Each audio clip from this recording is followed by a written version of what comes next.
ஜெயலலிதா எதிர்க்கட்சி தலைவராக இருக்கும்போது என்ன நடந்தது சட்டசபையில்? முடியை பிடிச்சி இழுத்து மானபங்கப்படுத்தி அடித்து உதச்சி துணியை கிழிச்சு ஜாக்கெட்டை கிழிச்சு சேலையை கிழிச்சு நடந்ததா இல்லையா? அதுக்கப்புறம் தான் ஒரு பெரிய அதுபோல தான் அரசியல் என்பது மலர் படுக்கை அல்ல. அதில் பெரும் போராட்டம் நடத்துகிறோம். விஜய் இப்போ தானே போராட்டத்தில் இறங்கியிருக்காரு. முதல்ல என்னோட கேரக்டரை புரிஞ்சுக்கணும் சார்.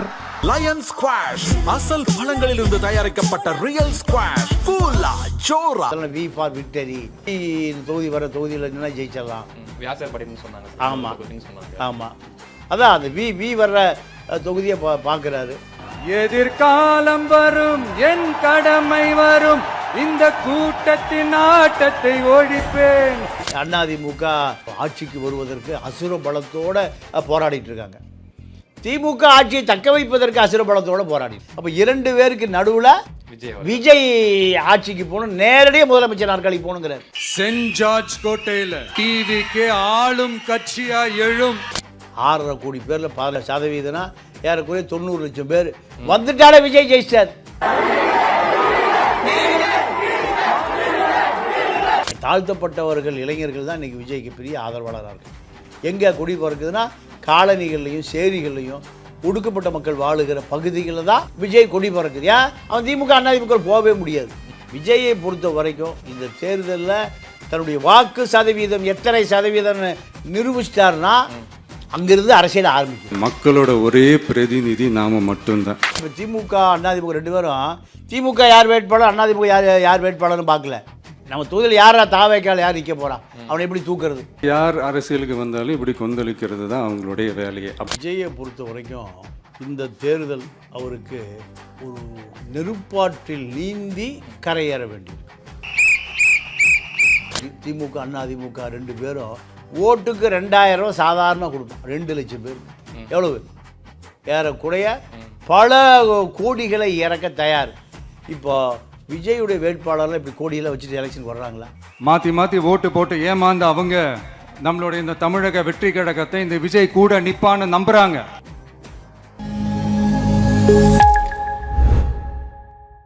நாதாஸ் நேயர்களுக்கு வணக்கம் and welcome to the show. இன்னைக்கு நம்ம கூட தமிழா பாண்டியன் சார் இருக்காரு. வணக்கம் சார். வணக்கம். எப்படி சார் இருக்கு? நல்லா இருக்கு. தமிழக வெற்றி கழகம் வெற்றிகரமாக அவங்களோட 3வது ஆண்டில் அடித்து வச்சிருக்காங்க. ஸோ அதை பற்றி உங்கள் கருத்து என்ன சார்? இல்லை, விஜயை பொறுத்த வரைக்கும் இந்த தேர்தல் அவருக்கு ஒரு மிகப்பெரிய ஒரு நெருப்பாற்றில் நீந்தி கரையேற வேண்டியிருக்கு. மிக சாதாரணமாக இந்த தேர்தலை அவர் எடுத்துக்கொள்ள முடியாது. ஏன்னா திமுக அதிமுக 2 கட்சிகளும் ஆளுகிற கட்சி, ஆண்ட கட்சி. இந்த கட்சிகளை எதிர்க்கக்கூடிய வலிமை இன்னும் விஜய்க்கு முழுமையாக வந்து சேரவில்லை. இதை எப்படி எடுத்துக்கிறதுனா, இப்போ 234 வேட்பாளர்களை அவர் தேர்வு செய்ய முடியாமல் திணறுவதிலிருந்து அவரை இந்த தேர்தலை எப்படி திமுக அதிமுகவை எதிர்கொள்ள போகிறார், இதுதான் அவருக்கு ஒரு பெரிய பயிற்சி களம். இந்த 234 வேட்பாளர்களும் தேர்தலுக்கு முன்பே விலை போய் விடுவார்களா, தேர்தலுக்கு பின்பு விலை போய் விடுவார்களா என்று கணிக்க முடியல. ஏன்னா திமுகவில் தான் யாரும் விலை போகாமல் இருப்பாங்க. ஆனால் அதிமுக பாஜக விழுங்க காத்திருக்கு. இப்போ அதை எப்படி காப்பாற்றுவது என்பது எடப்பாடிக்கு மிகப்பெரிய தலைவலியாக இருக்குது. இப்போ அதே போல தான் பாஜக அதிமுக எம்எல்ஏக்களை எப்படியாவது கவிழ்த்து விடுவார்கள் அப்படிங்கிற கவலை இருக்குது. ஆனால் விஜய்க்கு திமுக அதிமுக 2 பேருமே கவுத்துருவான். விஜயுடைய வேட்பாளரை தேர்தலுக்கு முன்பு எப்படி அதிமுக ஆட்சிக்கு வருவதற்கு அசுர பலத்தோடு போராடிட்டு இருக்காங்க, திமுக ஆட்சியை தக்க வைப்பதற்கு அசுர பலத்தோடு போராடிட்டு இருக்காங்க. அப்போ 2 பேருக்கு நடுவில் விஜய் ஆட்சிக்கு போகணும், நேரடியாக முதலமைச்சர் நாற்காலிக்கு போகணுங்கிறார். நீங்கள் ஒரு விஜயகாந்தை போல் முதல்ல ஒரு எம்எல்ஏ, அப்புறம் 29 எம்எல்ஏ, பிரதான எதிர்க்கட்சி தலைவர், இப்படியெல்லாம் கூட அவர் யோசிக்கவே இல்லை. ஸ்ட்ரைட்டாக முதலமைச்சர் நாற்காலி தான். அப்போ அவ்வளவு எளிதாக திமுக அதிமுக விட்டுருவான். இந்நாள் மந்திரி திமுகவில் அதிமுகவில் முன்னாள் மந்திரி ம். இவன் பல ஆயிரம் கோடி வச்சுருக்கான். ஒவ்வொரு மாவட்ட அமைச்சர்களுமே ஒரு கல்வி தந்தை, ஒரு பெரிய டீம்டு யூனிவர்சிட்டி இருக்குது. ரெண்டாவது ஒரு பெரிய நில உடைமை ஜமீன்தார், அறிவிக்கப்படாத ஜமீன்தார். ம். திமுக மந்திரிகள் பூரா எல்லாருமே குறுநில மன்னர்கள். ம். அதிமுக கடந்த இப்போ இப்போ இருக்கிற அத்தனை முன்னாள் அமைச்சர்களுமே 10 ஆண்டுகளுக்கு முன்பே அமைச்சர். ஓகே. அப்போ இவர்களை 1000 கோடிகள் சாதாரணமாக வச்சுருக்காங்க. ம். இந்த 2 பேரையும் எதிர்க்கக்கூடிய விஜய் யாராவது ஒரு ஆள் மாதிரியே இருக்கணுமா இல்லையா? ம். அப்படி இல்லை. இவர்கள் இந்த தேர்தலுக்கே புதுசு. ம். அதிமுகவிலேருந்து முன்னாள் எம்எல்ஏ யாராவது போயிருக்காங்களா? இல்லை. திமுகவிலேருந்து முன்னாள் எம்எல்ஏ யாராவது போயிருக்காங்களா? இல்லை முன்னாள் எம்பி போயிருக்காங்களா? இல்லை ஏதாவது சேர்மன் போயிருக்காங்களா? அப்படியே ஒன்றுமே இல்லை. எல்லாமே புத்தம் புது முகங்கள். சார், இப்போ விஜய் அவர்களை பொறுத்த வரைக்கும் 204 தொகுதியிலையும் நான் தான் வேட்பாளர் மாதிரி ஒரு விஷயம் சொல்லியிருக்காரு. ஸோ அந்த யுக்தி எப்படி பார்க்குறீங்க சார்? இல்லை, அந்த யுக்தி எடுபடாது. ம். எப்படி எடுபடாதுன்னா, இப்போ திமுக அதிமுக வேட்பாளர்கள் இப்போ யாருன்னு கேட்டிங்கன்னா முன்னாள் அமைச்சர்கள், இந்நாள் அமைச்சர்கள் இல்லையா? இந்த இந்நாள் அமைச்சர்களையும் முன்னாள் அமைச்சர்களையும் வெற்றி பெறக்கூடிய ஆட்களாக இவர்கள். உதாரணத்துக்கு இப்போது துரைமுருகன், ஏவாவேலு, இப்படி ஒரு 5 பேர் எடுத்துக்குவோம். பொன்முடி, ஏவாவேலு, இப்படி இப்போ ஒரு 5 பேர் எடுத்துக்கிட்டோம்னா அவர்கள் தொகுதியில் போட்டியிடுகிற இளைஞர்களுக்கு வயசு எவ்வளோ தெரியுமா? அவங்க மகன் வயசு. இப்போ எல்லாருக்குமே 75 வயசு, ஸ்டாலின் உட்பட. இந்த 75 வயதுனா ஏறக்குறைய ஒரு 35 ஆண்டு கால அரசியல் அனுபவம். அமைச்சராக இருந்திருப்பாங்க, மேயராக இருந்திருப்பாங்க, எம்பியாக இருந்திருப்பாங்க, இல்லை எதிர்கட்சி தலைவராக இருந்திருப்பாங்க. எல்லாருமே தொடர்ந்து சட்டசபையில் இருந்திருப்பாங்க. ஒன்றா ஆளுங்கட்சியில் எதிர்கட்சி. இப்போ விஜயுடைய வேட்பாளர் வயசு எவ்வளோ? எல்லாத்துக்கும் 30 வயசு. அவர்களுக்கு 30 வருட அனுபவம், இவர்களுக்கு 30 வயசு தான் ஆகுது. இது முதல் எல்லாமே இளைஞர்கள். இது முதல் தேர்தல். மக்களும் புதுசாக இருக்கான், அதிகாரம் புதுசாக இருக்குது, சட்டசபை உள்ளே வரணும் அதுவும் புதுசாக இருக்குது, தேர்தலும் புதுசாக இருக்குது இல்லையா? அப்போது இதையெல்லாம் பணம் மூட்டையாக இருக்குது. 2 பேர் திமுக அதிமுக 2 பேரும் ஓட்டுக்கு 2000 ரூபா சாதாரணமாக கொடுப்பான். 2 லட்சம் பேருக்கு எவ்வளவு? ஏறக்குறைய பல கோடிகளை இறக்க தயார். இப்போ விஜயுடைய வேட்பாளர்லாம் இப்படி கோடியெல்லாம் வச்சுட்டு எலெக்ஷன் வர்றாங்களா? இல்லை. நான் தாயா வேட்பாளர், விஜய் மூஞ்சிக்கு எப்படி 2 லட்சம் ஓட்டு கிடைக்குமா ஒரு தொகுதிக்கு? அவங்க மக்கள் நம்பிக்கையில் அப்படி வரல. அதாவது மக்கள் பூராமே விஜய்கிட்ட வர்றாங்க. 35% ஓட்டு வந்தால் தான் முதலமைச்சராக முடியும். இப்போ போலாகிறதே மொத்தம் 70% தான். 70%ல் விஜய்க்கு 35% வந்தால் அதிமுக, திமுக, காங்கிரஸ், கம்யூனிஸ்ட்டு, பாமக, சிறுத்தை, சிங்கம், புலி, கரடி எல்லாத்துக்கும் 35% தான் கிடைக்குமா? ஒரு கணக்கு போடுங்க. வாய்ப்பு கம்மி தான் சார். வாய்ப்பு கம்மி. அப்போது இந்த தேர்தலில் விஜய் ஆட்கள் அத்தனை பேரும் இப்போ எப்படி, இப்போ திமுக அதிமுக 2 பேரும், திமுக யார் வேட்பாளர், அதிமுக யார் வேட்பாளர்னு பார்க்கல. நம்ம தொகுதியில் யாரா தாவேக்கால் யார் நிற்க போகிறான், அவனை எப்படி தூக்குறது, அவர்களை எப்படி பர்ச்சேஸ் பண்ணுவது, யார் பார்க்குறா? திமுகவும் பார்க்குறான், அதிமுகவும் பார்க்குறான். எல்லோரும் 2000 ஓட்டு 3000 ஓட்டு ஜெயிக்க போகிறாங்க இல்லையா? டி நகரில் 75 ஓட்டு தான் ஜெயிக்கிறாங்க. இப்படி பல தொகுதிகளில் 1000, 500, 300, 400 இப்படி தான். அப்போ இந்த ஓட்டை பூரா யார் வாங்கிடுவா? விஜய் ஆட்கள் வாங்கிடுவான். அப்போ இந்த வேட்பாளர் யார்? அந்த தொகுதியில் 234 தொகுதி யார் அந்த வேட்பாளர்? இப்படியான சர்வேகள் இப்போ ஓடிட்டுருக்கு. அப்போ இதை விஜய் எப்படி எதிர்கொள்ள போகிறார்? யாருக்கு பெரிய அடையாளம் இல்லை. புஷ்ஷியை கொஞ்ச நாளைக்கு முன்னாடி தெரியும் இல்லையா? கட்சி ஆரம்பிச்சு புஷ்ஷி தெரியுமா? தெரியாது. ஆதவ அர்ஜுனாவை கொஞ்ச நாளைக்கு முன்னாடி தெரியும். சரி, இப்போ செங்கோட்டையன் இருக்கார் உள்ள. செங்கோட்டையன் இருக்கார். செங்கோட்டையனை பொறுத்த வரைக்கும் அவர் ஒரு பெரிய அரசியல் ஞானியோ விற்பனரோ பெரிய வேதாந்தவாதியோலாம் இல்லை. யார்?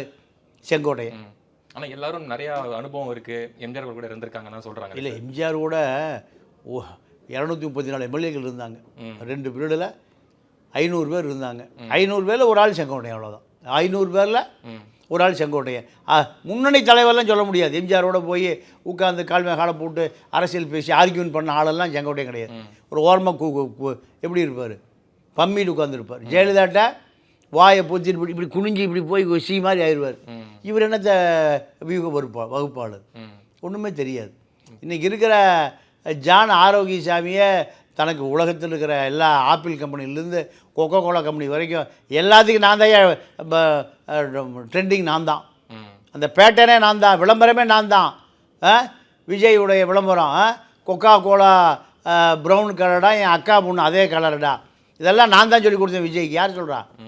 ஜான் ஆரோக்கியசாமி. அதனால் ஜானு, ஆதவு, புஷி, இந்த 3 பேர் வட்டத்துக்குள்ளேயே செங்கோட்டை வர முடியலையே. அப்புறம் என்ன 3 பேரை விஜய் பார்க்க முடியலையா?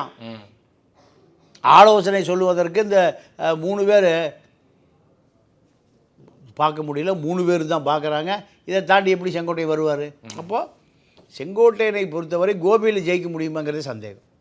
கோபியில் ஜெயிக்க முடியுமான சந்தேகம். இப்போ கோபியில் சிவகுமார் பழைய சின்னசாமி மகன் அவர் சீட் கேட்குறாரு. அவர் இப்போ சீட்டு கேட்டால் அவருக்கு தான் சீட்டு. கோபி தொகுதியில் விகே சின்னசாமின்னு அவர் கோபிக்கு குடிநீர் கொண்டு வந்தவர்னு சொல்கிறாங்க அந்த மக்கள். அவர் ஏறக்குறை எம்பி எம்எல்ஏன்னு பல முறை இருந்தவர். அவர் பையனை ஏற்று செங்கோட்டை ஜெயிக்க முடியுமா? முடியாது. இப்படியான சூழல் ஓடிட்டுருக்கு. அதனால் விஜயை பொறுத்த வரைக்கும் இந்த தேர்தலில் தன்னுடைய வாக்கு சதவீதம் எத்தனை சதவீதம்னு நிரூபிச்சிட்டாருன்னா அங்கிருந்து அரசியல் ஆரம்பிக்குது. இந்த வாக்கு சதவீதம் சொன்னீங்க, அது எந்த லெவலில் இருக்க வாய்ப்பு இருக்குது சார்? அதிகமாக எதிர்பார்க்கலாமா இல்லை கம்மியாக இருக்கும்? இல்லைங்க, அதிகபட்சம் 15%. 6.5 கோடி பேரில் 15% ஏறக்குறைய 90 லட்சம் பேர் வந்துட்டாலே விஜய் ஜெயிச்சார். முதலமைச்சராக முடியாது, அரசியல் ஜெயிச்சிட்டார். சீமானுக்கு எவ்வளோ இருக்குது? இப்போ 7%, 40 லட்சம் பேர் இருக்கான். விஜய்க்கு முந்தி வந்த இன்னொரு பெரிய விஜய் இருக்கார், விஜயகாந்த். அவர் 14% வாக்கு வாங்கினார். திமுக அதிமுகவுக்கு இணையாக அது அதிகமான வாக்கு வாங்கின வரலாறு அதுதான். ராமதாஸோ வைகோவோ இப்போ கட்சி ஆரம்பித்த யாருமே 14% வரல. அதிகபட்சம் இவங்களுடைய வாக்கு வங்கி 25%. அதாவது இண்டிவிஜுவலாக தனிப்பட்ட வாக்கு வங்கி திமுக அதிமுக 25 50 70 ஓட்டு போலாகும். இவங்க 30 வாங்கிடுவாங்க. 10 எந்த பக்கம் சாயுதோ அவர்கள் முதலமைச்சர் நாற்காலி. இதுதான் கணக்கு. அப்போது விஜய்க்கு இவங்க 2 பேரும் 25, கூட்டணியோடு சேர்த்து 35. அப்போ 35 வாங்கணுமா இல்லையா? கருத்து கணிப்பு அப்படி தானே சார் இருக்கு. அதாவது அப்படின்னு சொல்கிறாங்க. கருத்து கணிப்பு ஓட்டர்ஸ் எல்லாம் காசு கொடுத்தா எல்லாருக்கும் கருத்து கணிப்பு சொல்லுவாங்க. இன்றைக்கி இருக்கிற நிறுவனங்கள் பூராமல் எல்லாம் பர்ச்சேஸ் பண்ணக்கூடிய பெரும் கார்ப்பரேட் நிறுவனங்கள் தான். கார்ப்பரேட் நிறுவனங்கள் பூராமல் ஜனநாயகம்லாம் கிடையாது, பணநாயகம் தான். அதனால் இந்த கருத்து கணிப்பெல்லாம் பல முறை போயிருக்கு. ஜெயலலிதா வரவே மாட்டாங்க, ஜெயலலிதா வரும். திமுக தான் வருவாங்க, அதிமுக வரும். அதனால் இதெல்லாம் நீங்கள் 300 கோடி ரூபா கொடுத்து பிரசாந்த் கிஷோரை வியூகம் வகுப்பாளர் அவரே அங்கே டெபாசிட் போயிட்டார். பீகாரில் என்ன ஆனார்னே தெரில, புஷ்ஷுன்னு போயிடுச்சு. அப்போ இப்போ என்னத்தை வியூகத்தை வகுத்துருப்பார்? இதெல்லாமே மக்களுடைய மனநிலை என்பது ஆளுங்கட்சி மீது அதிருப்தி. அந்த வாக்கு தான் அதிமுக போகும். அதிமுக திமுக 2 பேர் அரசியல் சொல்லிக் கொடுக்காதனுடைய விளைவு விஜய்க்கு போகும். நீங்கள் தாழ்த்தப்பட்டவர்கள் இளைஞர்கள் தான் இன்றைக்கி விஜய்க்கு பெரிய ஆதரவாளராக இருக்காங்க. எங்கே குடி பிறக்குதுன்னா காலனிகள்லையும் சேரிகள்லையும் ஒடுக்கப்பட்ட மக்கள் வாழுகிற பகுதிகளில் தான் விஜய் கொடி பிறக்குது. ஏன் அவன் திமுக அதிமுக போகவே முடியாது. அதிமுக திமுக கூட சாதி வெறி தலைவிரிச்சு ஆடுது. பெரிய சாதிக்காரை கூட்டிகிட்டு தான் நீங்கள் ஓட்டு கேட்கவே போகணும். இவன் தனியாக போயிட முடியுமா? ஒரு கிளை செயலாளர் ஒடுக்கப்பட்ட ஒரு அருந்ததியரோ பல்லரோ பறையரோ வண்ணாரோ நாசுவரோ வந்துட முடியுமா? கிளை செயலாளர் கூட வர முடியாது. யார் இருப்பா அந்த கிளையில்? ஒரு பெரிய சாதி தான் இருப்பார். எந்த ஆதிக்க சாதி இருக்கோ, கொங்கு பெல்ட்டில் யார் இருப்பா? கொங்கு தான் இருப்பாங்க. வன்னியர் பெல்ட்டில் யார் இருப்பாங்க? கிளை செயலாளரா ஒரு வன்னியர் தான் இருப்பார். நாடார் பெல்ட்டில் யார் இருப்பார்? நாடார் இருப்பார். முக்குளத்தூர் பெல்ட்டில் முக்குளத்தூர் இருப்பார். ஒரு பல்லரோ பறையரோ வந்துட முடியுமா? அவர்களுக்கு தலைவராக வந்துட முடியுமா? கிளையில் கிளை இருக்குது, ஒன்றியம் இருக்குது, நகரம் இருக்குது, மண்டலம் இருக்குது. அப்போ எங்கே அப்போ அவனுக்கு அரசியல் வேணும், எங்கே போவான் அவன்? விஜய் எடுத்து தான் போவான். நான் உண்டி செயலாளியா போலீஸ் ஸ்டேஷனில் போய் விசிட்டிங் கார்டு அடிக்கணும்? அப்போது ஒடுக்கப்பட்ட சமூகம் அவர்கள் மத்தியில் இப்போ விஜய் ஊடுருவல் நிறைய இருக்குது. இப்போ விஜய் அவர்கள் வந்து வேளச்சேரி தொகுதியில் நிற்க போகிறதா ஒரு தகவல் வந்துகிட்டே இருக்கு. அது எந்த அளவுக்கு உண்மை சார்? அப்படி இருந்தால் ஏன் அந்த தொகுதியை அவர் சூஸ் பண்ணாரு சார்? இல்லை, இது அவர் நிறைய ஜோசியத்தை நம்புறாரு. V for victory, Vijay for victory, Velachery for victory, Virudhachalam for victory. இப்படி இந்த வி வர்றதை பூராமல் இப்போ நம்ம ஆளு பூரா அரசியல்வாதி பூரா மந்திரவாதி நம்பி தானே அரசியல் நிற்கிறான். ஜெயலலிதா சசிகலா 2 பேருமே இந்த வேட்பாளர் இப்போ நீங்கள் தொகுதியில் எம்எல்ஏ சீட் கேட்டால் ஜாதகத்தை வாங்கி கொண்டு போய் மந்திரவாதி கொடுத்து தான் பார்ப்பாங்க.